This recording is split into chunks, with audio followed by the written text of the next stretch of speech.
El libro de Urantia. Documento 156. La estadía en Tiro y Sidón.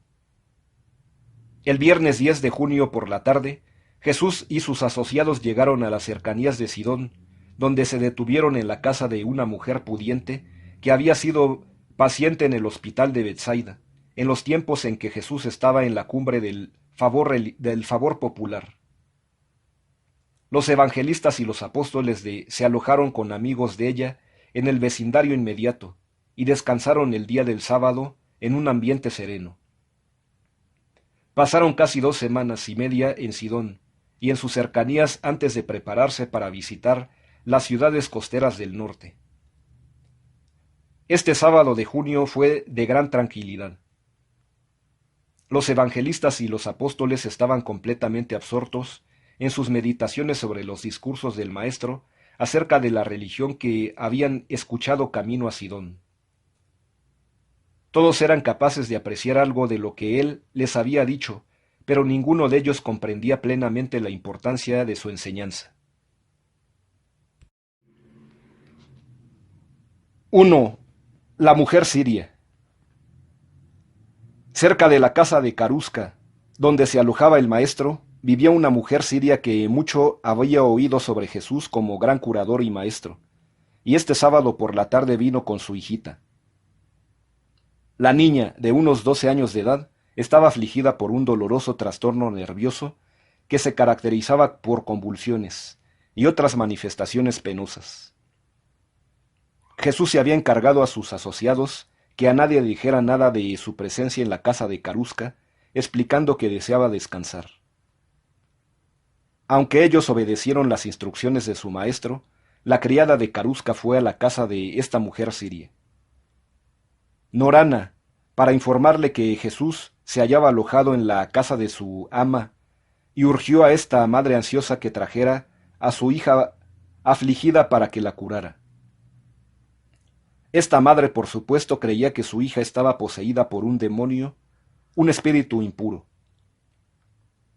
Cuando Norana llegó con su hija, los gemelos Alfeo explicaron mediante un intérprete que el maestro estaba descansando y no podía ser molestado, por lo cual Norona explicó que ella y la niña permanecerían allí hasta que el maestro terminara su descanso.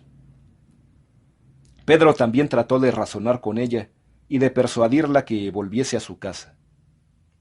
Explicó que Jesús estaba cansado de tanta enseñanza y curación, y que había venido a Fenicia para pasar un periodo de tranquilidad y descanso. Pero fue inútil. Norana no quería irse.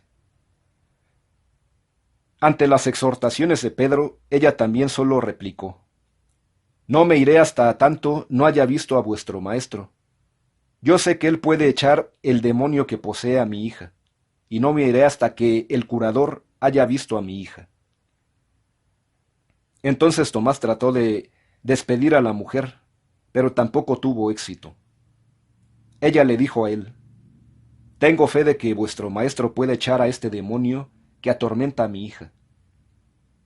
Me he enterado de sus obras poderosas en Galilea, y creo en él. ¿Qué es lo que os ha pasado a vosotros, sus discípulos, que despedís a los que vienen en busca de la ayuda de vuestro maestro? Y cuando ella así habló, Tomás se retiró. Vino luego Simón el celote para argüir con Norana. Dijo Simón: Mujer, eres una gentil que habla griego. No es justo que esperes que el maestro tome el pan reservado a los hijos de la casa favorita y se lo eche a los perros. Pero Norana no se ofendió con las palabras de Simón. Tan solo replicó: Sí, maestro, comprendo tus palabras. Yo no soy sino un perro a los ojos de los judíos, pero en cuanto a vuestro maestro, soy un perro creyente. Estoy decidida a que él vea a mi hija, porque estoy persuadida de que, si tan solo la mira, la curará. Y aún tú, buen hombre, ¿no te atreverías a quitarle a los perros el privilegio de comer las migajas de pan que suelen caer de la mesa de los niños?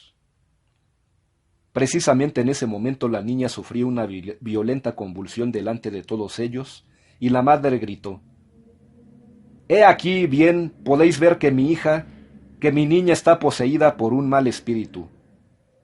Si nuestra necesidad no os conmueve, sí conmoverá a vuestro maestro, quien según me ha dicho, ama a todos los hombres, y aún se atreve a curar a los gentiles cuando éstos creen. Vosotros no sois dignos de ser sus discípulos. No me iré hasta que mi hija no esté curada. Jesús, que había escuchado toda esta conversación por una ventana abierta, salió pues con gran sorpresa de ellos y dijo, «Oh mujer, grande es tu fe, tan grande que no puedo negarte lo que tú deseas. Vete en paz, tu hija ya ha sido curada». Y la niñita estuvo bien desde ese momento. Cuando Norana y la niña se despidieron, Jesús les advirtió que a nadie relataran este suceso, y aunque sus asociados sí cumplieron con esta solicitud,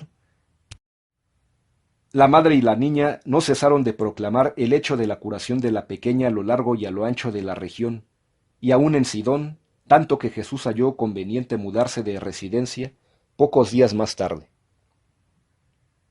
Al día siguiente, al enseñar Jesús a sus apóstoles, comentando sobre la curación de la hija de la mujer siria, dijo, «Así han sido desde un principio. Podéis ver vosotros mismos cómo los gentiles son capaces de alimentar una fe salvadora en la enseñanza del Evangelio del reino del cielo. De cierto os digo que los gentiles van a tomar posesión del reino del Padre si los hijos de Abraham no están dispuestos a mostrar la fe necesaria para entrar en él». 2. La enseñanza en Sidón. Al llegar a Sidón, Jesús y sus asociados pasaron por un puente, el primero que muchos de ellos habían visto jamás. Al caminar sobre este puente, Jesús, entre otras cosas, dijo, «Este mundo es tan solo un puente. Podéis pasar por él, pero no debéis pensar en construir sobre él vuestra morada».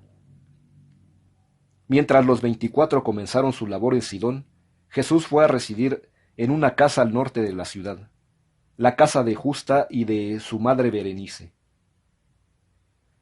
Jesús enseñó a los 24 todas las mañanas en la casa de Justa, y ellos salían a Sidón por la tarde y por la noche para enseñar y predicar. Los apóstoles y los evangelistas estaban altamente regocijados por la forma en que los gentiles de Sidón recibían su mensaje. Durante su corta estadía, muchos fueron recibidos en el reino. Este periodo de unas 6 semanas en Fenicia fue una época muy fructífera en el trabajo de ganar almas, pero los escritores judíos que más tarde escribieron los evangelios interpretaron pasar por alto la cálida recepción de las enseñanzas de Jesús por parte de estos gentiles, en el momento preciso en que tantos de su propio pueblo se alienaban hostilmente contra él. De muchas maneras los creyentes gentiles apreciaban las enseñanzas de Jesús más plenamente que los judíos.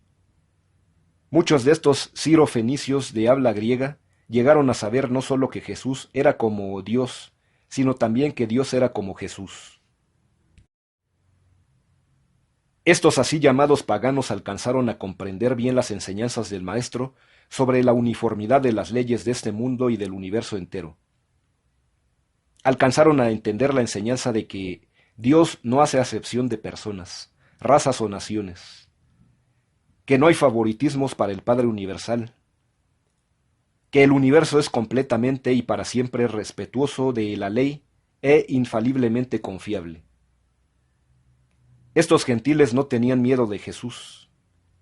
Se atrevieron a aceptar su mensaje. A través de todos los tiempos, los hombres no han sido capaces de comprender a Jesús. Han tenido miedo a hacerlo. Jesús aclaró a los 24 que él no había huido de Galilea porque le faltara el coraje para enfrentarse con sus enemigos. Ellos comprendieron que él no estaba aún listo para una batalla abierta con la religión establecida y que no buscaba convertirse en mártir. Fue durante una de estas conferencias en la casa de Justa cuando el Maestro dijo por primera vez a sus discípulos que, aunque desaparezcan el cielo y la tierra, mis palabras de verdad no desaparecerán. El tema de las instrucciones de Jesús durante la estadía en Sidón fue la progresión espiritual. Les dijo que no podían quedarse inmóviles, debían seguir adelante en rectitud o retroceder en mal y el pecado. Les advirtió que olvidaran esas cosas que están en el pasado y lucharan por adelantarse hasta abrazar las realidades más grandes del reino. Les imploró que no se conformaran con ser niños en el Evangelio, sino que lucharan por alcanzar la estatura plena de la filiación divina en la comunión del Espíritu y en la hermandad de los creyentes. Dijo Jesús: mis discípulos deben no solo cesar de hacer el mal, sino que deben aprender a hacer el bien. Debéis no solamente limpiaros de todo pecado consciente, sino también negaros a albergar aún los sentimientos de culpa. Si confiaseis vuestros pecados, estos serán perdonados. Por consiguiente debéis mantener una conciencia libre de ofensa. Casi son incapaces de apreciar el humor. La opresiva religión de los fariseos no podría haberse originado en un pueblo con sentido del humor. Les falta visión de conjunto. Cuelan el mosquito y se tragan el camello. 3. El viaje costa arriba. El martes 28 de junio, el maestro y sus asociados partieron de Sidón, subiendo por la costa de Porfireón y Eldúa. Fueron bien recibidos por los gentiles, y muchos fueron acogidos al reino durante esta semana de enseñanza y predicación. Los apóstoles predicaron en Porfireón, y los evangelistas enseñaron en Eldúa. Mientras los 24 estaban así ocupados en su obra, Jesús les ordenó por un periodo de 3 o 4 días, visitando la ciudad costera de Berito, donde conversó con un sirio llamado Malac, quien era creyente y había estado en Betsaida el año anterior. El miércoles 6 de julio, todos ellos retornaron a Sidón y permanecieron en la casa de Justa hasta el domingo por la mañana. Salieron entonces rumbo a Tiro, hacia el sur a lo largo de la costa, por el camino de Serepta, y llegando a Tiro el lunes 11 de julio. Para esta época los apóstoles y los evangelistas estaban empezando a habituarse a trabajar entre los así llamados gentiles, que eran en realidad en gran parte descendientes de las antiguas tribus cananeas de a un anterior origen semita. Todos estos pueblos hablaban griego. Fue una gran sorpresa para los apóstoles y evangelistas observar el anhelo de estos gentiles por escuchar el Evangelio y notar la prontitud con la que muchos de ellos creían. 4. En Tiro. Desde el 11 de julio hasta el 24 de julio enseñaron en Tiro. Cada uno de los apóstoles se llevó a uno de los evangelistas, y así de dos en dos enseñaron y predicaron en todas partes de Tiro y sus alrededores. La población políglota de este activo puerto marítimo los escuchaba con regocijo, y muchos fueron bautizados en la hermandad exterior del reino. Jesús estableció su cuartel general en la casa de un judío denominado José, un creyente que vivía unos 5 o 6 kilómetros al sur de Tiro, no lejos de la tumba de Hiram, que había sido rey de la ciudad-estado de Tiro en la era de David y Salomón. Todos los días durante este periodo de 2 semanas, los apóstoles y evangelistas entraban a Tiro por el muelle de Alejandro para dirigir pequeñas reuniones, y todas las noches la mayoría de ellos retornaban al campamento en la casa de José, al sur de la ciudad.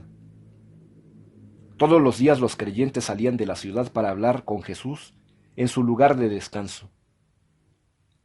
El maestro habló en Tiro solo una vez, en la tarde del 20 de julio, cuando enseñó a los creyentes sobre el amor del Padre por toda la humanidad y sobre la misión del Hijo de revelar el Padre a todas las razas humanas. Había tanto interés en el Evangelio del Reino entre los gentiles que, en esta ocasión, se les abrieron las puertas del templo de Melkart. Y es interesante notar que en años subsiguientes se construyó una iglesia cristiana en el mismo sitio del antiguo templo. Muchos de los dirigentes de la industria de la púrpura de Tiro, el colorante que hiciera famoso a Tiro y Sidón en todo el mundo y que tanto contribuyó en su comercio mundial y consiguiente enriquecimiento, creían en el reino. Cuando poco tiempo después comenzó a disminuir la población de los animales marinos de los que se extraía este colorante, los fabricantes de colorantes salieron en busca de estos mariscos en otros lugares, y emigrando así hasta los fines de la tierra, llevaron con ellos el mensaje de la paternidad de Dios y de la hermandad del hombre, el Evangelio del Reino. 5. La enseñanza de Jesús en Tiro.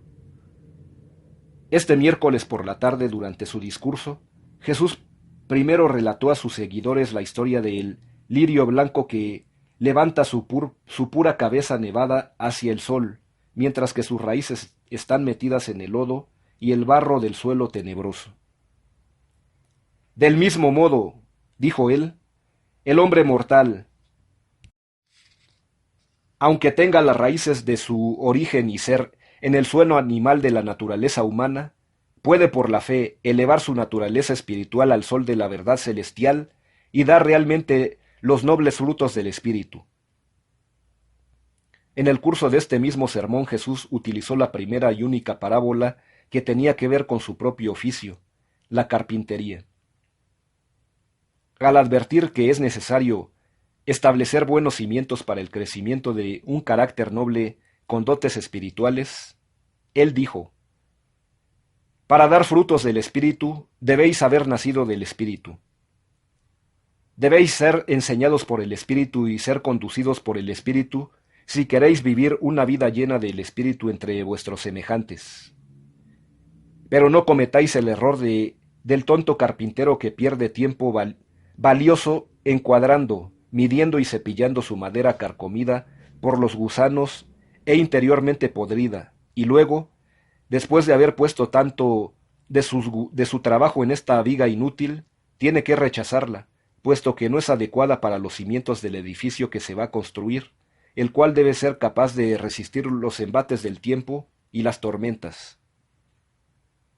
Que todo hombre que se asegure de que los cimientos intelectuales y morales de su carácter tengan la fuerza necesaria para aguantar adecuadamente la superestructura de la naturaleza espiritual ennobleciente y su expansión, la cual transformará a la mente mortal, y luego, en asociación con esa mente recreada, alcanzará el desarrollo del alma del destino inmortal. Vuestra naturaleza espiritual, el alma conjuntamente creada, es un crecimiento viviente, pero la mente y los sentimientos morales del individuo constituyen la tierra de la cual han de brotar estas manifestaciones más elevadas del desarrollo humano y del destino divino. El suelo del alma en desarrollo es humano y material, pero el destino de esta criatura combinada de mente y espíritu es espiritual y divino. Por la tarde de ese mismo día, Natanael preguntó a Jesús: Maestro, ¿por qué oramos a Dios para que no nos conduzca a la tentación, si bien sabemos por tu revelación del Padre que Él nunca hace tales cosas? Jesús le contestó a Natanael: no es extraño que hagas estas preguntas, puesto que estás comenzando a conocer al Padre así como yo lo conozco, y no como los profetas hebreos tan nebulosamente lo veían. Bien sabes que nuestros antepasados estaban dispuestos a ver a Dios en casi todas las cosas que sucedían. Buscaban la mano de Dios en todos los acontecimientos naturales y en cada episodio poco común de la experiencia humana. Relacionaban a Dios tanto con el bien como con el mal.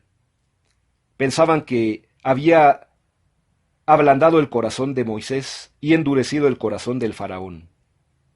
Si el hombre sentía un fuerte impulso por hacer algo bueno o malo que fuera, tenía por costumbre considerar estas emociones inusitadas diciendo: el Señor me habló y me dijo, haz esto y aquello, o ve aquí o allá. Así pues, ya que los hombres tan a menudo y tan violentamente caen en la tentación, se tornó costumbre de nuestros antepasados creer que Dios los conducía a la tentación para probarlos, castigarlos o fortalecerlos. Pero ya sabes que no es así. Sabes que los hombres demasiado frecuentemente son conducidos a la tentación por el ímpetu de su propio egoísmo y los impulsos de su naturaleza animal. Cuando seas tentado de esta manera, te advierto que reconozcas honesta y sinceramente la tentación por lo que es, y más bien canalices con inteligencia las energías de espíritu, mente y cuerpo, que tratan de expresarse hacia caminos más elevados y metas más idealistas. Así podrás transformar las tentaciones en el tipo más elevado de ministerio mortal edificante, evitando a la vez casi completamente esos ruinosos conflictos debilitantes entre la naturaleza animal y la naturaleza espiritual. Pero déjame advertirte contra la locura de intentar sobreponerse a la tentación por el esfuerzo de reemplazar un deseo por otro supuestamente superior mediante la sola fuerza de la voluntad humana. Si quieres realmente triunfar sobre las tentaciones de la naturaleza más baja e inferior, debes llegar a ese punto de ventaja espiritual en el que, real y verdaderamente, habrás desarrollado interés y amor por esas formas más elevadas e idealistas de conducta que tu mente desea sustituir por estos hábitos de conducta más bajos y menos idealistas que reconoces como tentación. Así pues, serás liberado por la transformación espiritual en vez de cargarte cada vez más con el peso de la supresión engañosa de los deseos mortales. Lo viejo e inferior será olvidado mediante el amor por lo nuevo y lo superior. La belleza siempre triunfa sobre la fealdad en el corazón de todos los que están iluminados por el amor a la verdad. Hay gran poder en la energía expulsiva de un afecto espiritual nuevo y sincero. Nuevamente te digo, no te dejes conquistar por el mal, sino más bien conquista el mal con el bien. Los apóstoles y los evangelistas continuaron haciendo preguntas hasta bien entrada la noche, y de las muchas respuestas presentamos los siguientes pensamientos expresados en fraseología moderna. La ambición enérgica, el juicio inteligente y la sabiduría madura son esenciales para el éxito material. El liderazgo depende de la habilidad natural, la discreción y la fuerza de voluntad y la determinación. El destino espiritual depende de la fe, el amor y la devoción a la verdad, hambre y sed de rectitud, el deseo de todo corazón de encontrar a Dios y de ser como Él. No os desalentéis al descubrir que sois humanos. La naturaleza humana puede tener tendencia al mal, pero no es inherentemente pecaminosa. No os deprimáis por vuestra incapacidad para olvidar completamente algunas de vuestras experiencias más lamentables. Los errores que no podéis olvidar en el tiempo serán olvidados en la eternidad. Aliviad la carga de vuestra alma adquiriendo rápidamente una visión a larga distancia de vuestro destino, una expansión universal de vuestra carrera. No cometáis el error de estimar el valor del alma sobre la base de las imperfecciones de la mente o de los apetitos del cuerpo.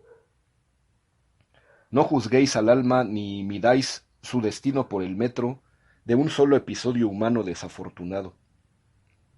Vuestro destino espiritual está condicionado solamente por vuestros deseos y propósitos espirituales. La religión es la experiencia exclusivamente espiritual del alma inmortal, evolutiva del hombre conocedor de Dios. Pero el poder moral y la energía espiritual son fuerzas poderosas que pueden ser utilizadas para tratar situaciones sociales difíciles y resolver problemas económicos complicados. Estas dotes morales y espirituales enriquecen todos los niveles del vivir humano y los hacen más significativos. Si tan solo aprendéis a amar a los que os aman, estaréis destinados a vivir una vida limitada y mezquina. Por cierto, el amor humano puede ser recíproco, pero el amor divino en toda su busca de la satisfacción se dirige hacia afuera. Cuanto menos amor hay en la naturaleza de una criatura, más grande será su necesidad de amor y más tratará el amor divino de satisfacer esa necesidad. El amor no es jamás egoísta y no puede ser autorregalado. El amor divino no puede ser autocontenido, debe ser donado generosamente.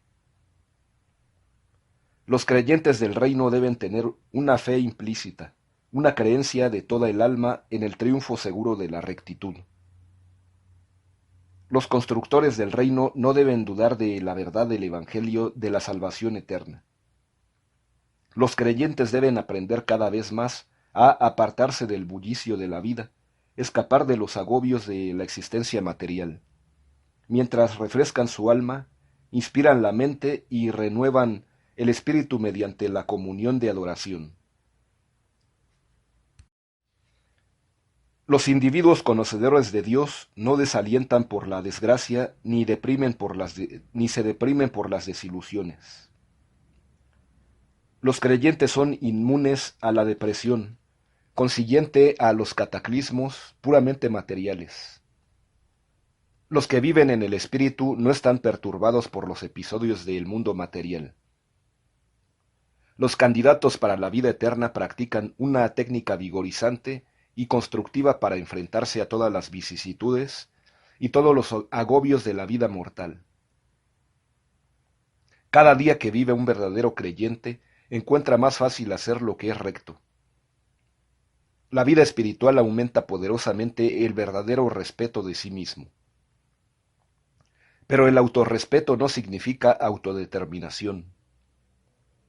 El autorrespeto está siempre coordinado con el amor y el servicio a los semejantes. No es posible respetarse a sí mismo más de lo que se ama al prójimo. El uno es la medida de la capacidad del otro. A medida que pasan los días, todo creyente sincero se torna más hábil en atraer a sus semejantes al amor de la verdad eterna. Eres más ingenioso en la revelación del bien a la humanidad hoy de lo que fuiste ayer. ¿Sabes recomendar mejor la rectitud este año que el año pasado? ¿Te estás volviendo cada vez más artístico en la técnica que utilizas para conducir a las almas hambrientas al reino espiritual? ¿Son tus ideales suficientemente elevados para asegurar tu salvación eterna, mientras que tus ideas son tan prácticas como para convertirse en un ciudadano útil que funciona en la vida, en asociación con tus semejantes mortales? En el espíritu vuestra ciudadanía es en el cielo, en la carne, aún sois ciudadanos de los reinos terrestres. Dad a los Césares las cosas que son materiales y a Dios las que son espirituales. La medida de la capacidad espiritual del alma evolutiva es tu fe en la verdad y tu amor por el prójimo. Pero la medida de tu fuerza de carácter humano es tu capacidad para resistir el resentimiento y soportar las cavilaciones cuando te enfrentas con la pesadumbre más profunda. La derrota es el espejo verdadero en el cual puedes honestamente contemplar tu auténtico yo. A medida que crecéis en edad y os volvéis más expertos en los asuntos del reino, seréis más discretos en vuestro trato con los mortales fastidiosos, y seréis más tolerantes en la convivencia con vuestros asociados testarudos. El tacto es el fulcro del poderío social, y la tolerancia es la marca de un alma grande. Si poseéis estos raros y encantadores dones, a medida que pasan los días, os volveréis más alertas y expertos en vuestros valiosos esfuerzos por evitar todo malentendido social innecesario. Estas almas sabias son capaces de evitar muchos de los problemas que infaliblemente atribulan a los que sufren por falta del ajuste emocional. Se niegan a madurar y los que se niegan a envejecer con garbo. Evitad la deshonestidad y la injusticia en todos vuestros esfuerzos por predicar la verdad y proclamar el Evangelio. No busquéis un reconocimiento no ganado, ni anheléis una simpatía que no merecéis. Amad, recibid libremente de las fuentes divinas y humanas, sea cual fuere de vuestro merecido, y amad libremente en retribución. Pero en todas las otras cosas relacionadas con el honor y la adulación, buscad tan solo lo que honestamente os pertenece. El mortal consciente de Dios está seguro de la salvación. No tiene miedo de la vida. Es honesto y constante. Sabe cómo soportar valientemente los sufrimientos inevitables. No se queja al enfrentarse con dificultades inescapables. El creyente sincero no se cansa de hacer el bien solamente porque esté frustrado. Las dificultades inflaman el ardor del amante de la verdad, mientras que los obstáculos solo sirven de reto a los esfuerzos del constructor intrépido del reino. Y muchas otras cosas les dijo Jesús antes de que se prepararan para partir de Tiro. El día antes de salir de Tiro para retornar a la región del mar de Galilea, Jesús reunió a los asociados y ordenó a los 12 evangelistas que volviesen por una ruta diferente de la que él y los 12 apóstoles iban a tomar. Y después de despedirse de estos evangelistas, no volvieron a estar nunca más tan íntimamente asociados con él. 6. El regreso de Fenicia. Alrededor del mediodía del domingo 24 de julio, Jesús y los 12 salieron de la casa de José al sur de Tiro, bajando a Tolemaida por la costa.